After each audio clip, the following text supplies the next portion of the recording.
तो जैसा कि दोस्तों 26 जून 2025 को महात्मा गांधी काशी विद्यापीठ से जुड़े हुए बीए, बीएससी, बीकॉम या फिर बीबीए के जो सेकंड सेमेस्टर के स्टूडेंट हैं उनके को करिकुलर के एग्ज़ाम होने वाले हैं। और पेपर का जो टाइटल है वो है human values and environmental study, यानी कि मानव मूल्य एवं पर्यावरण अध्ययन। और इस पेपर से रिलेटेड आप सभी के एक डाउट यह है कि ये जो पेपर होने वाला है ये एमसीक्यू होगा या फिर रिटन, क्योंकि प्रीवियस ईयर में तो एमसीक्यू हो रहा था लेकिन इस बार जो एग्ज़ाम हो रहा है वो रिटन हो रहा है। तो क्या को करिकुलर का पेपर भी रिटन होगा या फिर एमसीक्यू होगा, ये सबसे बड़ा डाउट है। तो आपको बता दें कि अभी कुछ दिन पहले जो महात्मा गांधी काशी विद्यापीठ के 4th और 6th सेमेस्टर के पेपर हुए हैं उनके जो को करिकुलर के पेपर हुए वे एमसीक्यू हुए हैं। तो आपके 100% चांसेस हैं कि जो को करिकुलर का पेपर होगा वो एमसीक्यू होगा। तो आपके इस डाउट को देखते हुए आज के इस वीडियो में मैं कुछ ऐसे मोस्ट इम्पॉर्टेंट एमसीक्यू क्वेश्चन लेकर आया हूं जो कि प्रीवियस ईयर एग्ज़ाम में पूछे गए हैं और आपके 2025 में जो आने वाला एग्ज़ाम है उसके लिए बहुत ही इम्पॉर्टेंट है। तो एग्ज़ाम में जाने से पहले इन सभी क्वेश्चन को आप ज़रूर देख लें। अगर आप इन सभी क्वेश्चन को देख लेते हैं तो आप अच्छे नंबरों से पास होंगे। यहाँ पर एक चीज़ और बता दें कि इस पेपर में आपको केवल पास होना है। इस पेपर का नंबर आपके रिज़ल्ट में ऐड नहीं होता, बस आपको इस पेपर में पास होना है। तो आइए देखते हैं कि 26 जून 2025 के MGKVP के को करिकुलर के पेपर में कौन कौन से इम्पॉर्टेंट क्वेश्चन पूछे जा सकते हैं। तो चलते हैं पहले क्वेश्चन की ओर और पहला क्वेश्चन है what are the types of values, यानी कि मूल्यों के कौन कौन से प्रकार हैं। तो आपको बता दें कि व्यक्तिगत, सामाजिक, नैतिक और आध्यात्मिक ये मूल्यों के प्रकार हैं। तो इस हिसाब से देखा जाए तो हमारा जो राइट ऑप्शन है ऑप्शन सेकंड है। चलते हैं अगले क्वेश्चन की ओर। अगला क्वेश्चन है चेचक के टीके की खोज किसने की थी। तो बहुत सिंपल सा क्वेश्चन है। आप सभी जानते हैं कि चेचक के टीके की खोज की थी एडवर्ड जेनर ने। तो आपका राइट ऑप्शन है option first. Question number third है what is the primary goal of values in a organization. तो एक संगठन में मूल्यों का प्राथमिक उद्देश्य क्या है।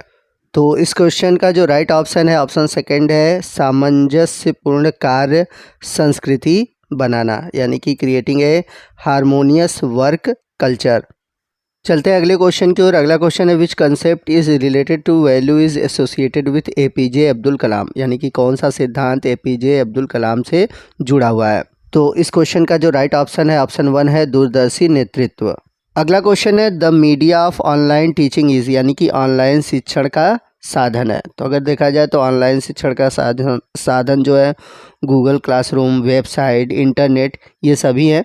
तो इस हिसाब से देखा जाए तो हमारा राइट ऑप्शन है option four all of the above, यानी कि उपरोक्त सभी। क्वेश्चन नंबर 6 है मूल्य का अर्थ है। तो देखा जाए तो जो सही हो, जो अच्छा लगे, जो हम धारण करते हैं, ये सभी ऑप्शन सही है। तो इसलिए जो इस क्वेश्चन का राइट ऑप्शन है ऑप्शन फोर है ऑल ऑफ द एबव। अगला क्वेश्चन है सोशल मीडिया में मूल्यों से जुड़ी एक महत्वपूर्ण चिंता क्या है।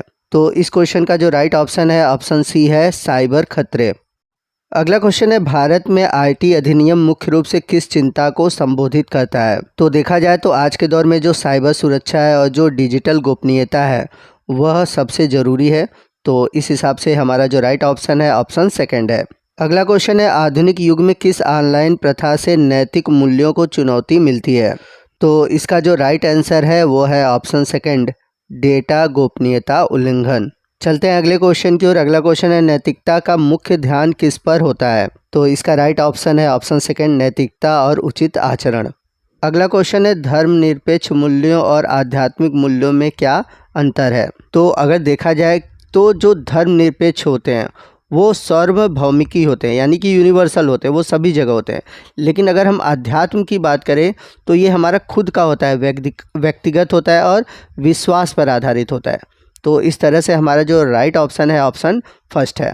चलते हैं अगले क्वेश्चन की ओर। अगला क्वेश्चन है संस्थाओं में आध्यात्मिक मूल्यों को कैसे लागू किया जाता है। तो संस्थाओं में जो आध्यात्मिक मूल्य हैं वह कर्मचारियों की भलाई और नैतिक नेतृत्व द्वारा क्या की जाती हैं, बढ़ाई जाती है। तो आपका राइट ऑप्शन है ऑप्शन सेकंड। अगला क्वेश्चन है आध्यात्मिक मूल्यों की एक मुख्य विशेषता क्या है। तो इस क्वेश्चन का भी राइट आंसर है ऑप्शन सेकंड आंतरिक शांति और नैतिक जागरूकता। अगला क्वेश्चन है, उपभोक्ता अधिकारों से संबंधित विपणन में कौन सी समस्या उत्पन्न होती है। कहने का मतलब ये है कि जो उपभोक्ता के अधिकार होते हैं, तो जब मार्केटिंग होती है तो कौन सी ऐसी चीज़ होती है जो कि उपभोक्ता के जो अधिकारों का हनन होता है, यानी कि उनको गलत बताया जाता है। तो आपने देखा होगा कि विज्ञापन में जो झूठे दावे किए जाते हैं वही क्या है, एक तरह से समस्या है। तो आपका राइट ऑप्शन है ऑप्शन थर्ड, विज्ञापनों में झूठे दावे। अगला क्वेश्चन है, फार्मा विपणन में कौन सी नैतिक चिंता सामान्य है। तो विपणन का मतलब होता है मार्केटिंग, ठीक है। तो जब भी मार्केटिंग होती है तो कौन सी नैतिक चीज़ें सामान्यतः होती हैं, मतलब कि आप सभी ने देखा होगा कि जब भी मार्केटिंग होती है तो प्रोडक्ट से रिलेटेड कंज्यूमर को मिसलीड किया जाता है, यानी कि उसको भ्रामक चीज़ें बताई जाती हैं, कंफ्यूज किया जाता है, ठीक है। चीज़ें वो नहीं होती लेकिन उसके बारे में बढ़ा चढ़ा कर बताया जाता है। तो इस हिसाब से देखा जाए तो आपका राइट ऑप्शन है ऑप्शन फर्स्ट, भ्रामक उत्पादक जानकारी, यानी कि मिसलीडिंग प्रोडक्ट इन्फॉर्मेशन। चलते हैं अगले क्वेश्चन की ओर। अगला क्वेश्चन है, जैविक खाद्य उत्पादों को बढ़ावा देने के लिए कौन सी दुविधा है। तो देखा जाए तो जो जैविक खाद्य है, यानी कि जो ऑर्गेनिक फूड होते हैं, उसकी लागत बहुत अधिक होती है और कंज्यूमर जो है उसको अफोर्ड नहीं कर पाता। तो यहाँ पर आपका जो राइट ऑप्शन है ऑप्शन सेकेंड है। अगला क्वेश्चन इन्वायरमेंटल स्टडी से है। क्वेश्चन है, पारिस्थितिकी तंत्र में उत्पादों का मुख्य कार्य क्या होता है। तो आप सभी जानते हैं कि जो उत्पाद होते हैं वो सूर्य के प्रकाश में क्या कहते हैं, ऊर्जा लेकर अपने भोजन का निर्माण करते हैं। तो आपका यहाँ पर राइट ऑप्शन है ऑप्शन सेकंड। चलते हैं अगले क्वेश्चन की ओर। अगला क्वेश्चन है, निम्नलिखित में से कौन सा जीव पारिस्थितिकी तंत्र में विघटनकर्ता के रूप में माना जाता है। तो प्रकृति में यदि कोई जीव मरता है तो उसको सड़ाने गलाने का काम करते हैं बैक्टीरिया और कवक। तो आपका राइट ऑप्शन है ऑप्शन थर्ड। अगला क्वेश्चन है, एक खाद्य श्रृंखला में शाकाहारी कौन से ट्रैफिक स्तर पर होता है। तो आपको बता दें कि जब खाद्य श्रृंखला शुरू होती है तो जो उत्पादक होता है वो पहले ट्रैफिक स्तर पर होता है और उत्पादक को खाने वाला होता है शाकाहारी। तो शाकाहारी जो होता है वो दूसरे ट्रैफिक स्तर पर होता है। तो आपका राइट ऑप्शन है ऑप्शन सेकंड। अगला क्वेश्चन है, पारिस्थितिकी तंत्र में ऊर्जा का मुख्य स्रोत क्या है। तो किसी भी पारिस्थितिकी तंत्र में देखेंगे तो ऊर्जा का मुख्य स्रोत होता है सूर्य का प्रकाश। तो आपका राइट ऑप्शन है ऑप्शन थर्ड। अगला क्वेश्चन है, निम्नलिखित में से कौन सा इन सीटू संरक्षण का उदाहरण है। तो इन सीटू क्या होता है पहले ये समझिए। तो इन सीटू का मतलब होता है जब हम किसी जीव को उसी के वातावरण में सुरक्षित रखते हैं तो उसी को हम बोलते हैं इन सीटू, ठीक है। तो इसका जो राइट ऑप्शन है ऑप्शन सेकेंड है, वन्य जीव अभ्यारण्य। चलते हैं अगले क्वेश्चन की और अगला क्वेश्चन है, एक्स सीटू संरक्षण क्या है। तो जैसे इन सीटू संरक्षण होता है उसी तरह होता है एक्स सीटू। एक्स सीटू में क्या कहते हैं, हम वन्य जीव को उसके वास स्थान से हटाकर किसी दूसरे जगह पर रखकर सुरक्षित करते हैं, ठीक है। यानी कि इसमें उसके जगह को बदल दिया जाता है। तो इस क्वेश्चन का जो राइट ऑप्शन है ऑप्शन थर्ड है, प्रजातियों का उनके प्राकृतिक आवासों के बाहर संरक्षण। तो इसका राइट ऑप्शन है ऑप्शन थर्ड। चलते हैं अगले क्वेश्चन की और अगला क्वेश्चन, निम्नलिखित में से कौन सा प्रदूषण नियंत्रण में व्यक्तियों की भूमिका नहीं है। तो इसका जो राइट ऑप्शन है ऑप्शन सेकंड है, वनों की कटाई को बढ़ावा देना। चलते हैं अगले क्वेश्चन की और अगला क्वेश्चन है, मानव जनसंख्या वृद्धि का पर्यावरण पर क्या प्रभाव पड़ता है। तो अगर जनसंख्या बढ़ती है तो जितने भी संसाधन है, यानी कि जो भी रिसोर्सेस है हमारे अर्थ पर, उनकी क्या होगी, उपयोग बढ़ेगी और यहाँ पर कमी आएगी। तो इस हिसाब से देखा जाए तो हमारा जो राइट ऑप्शन है ऑप्शन सेकंड है, यानी कि संसाधनों की कमी होगी। चलते हैं अगले क्वेश्चन की ओर और अगला क्वेश्चन मानव मूल्यों से जुड़ा हुआ है। क्वेश्चन है, सतत विकास क्या है, यानी कि जो सस्टेनेबल डेवलपमेंट है वो क्या है। तो ऐसा विकास जो कि वर्तमान की आवश्यकताओं को पूरा करे बिना भविष्य के जो पीढ़ियां हैं उनकी आवश्यकताओं को खतरे में डाले हुए, यानी कि हमारी पृथ्वी पर जितने भी रिसोर्सेज हैं उनको न ख़त्म करते हुए हम अपनी आवश्यकताओं को पूरी करें ताकि वो आने वाले हमारी पीढ़ियों के लिए क्या रहें, वो उनका यूज़ कर सके, हमारी पीढ़ियाँ उनका यूज़ कर सकें। तो यही होता है सतत विकास। तो आपका राइट ऑप्शन है ऑप्शन फर्स्ट। अगला क्वेश्चन है, कौन सा क्षेत्र सर्कुलर इकोनॉमी की अवधारणा के लिए मुख्य रूप से जिम्मेदार है।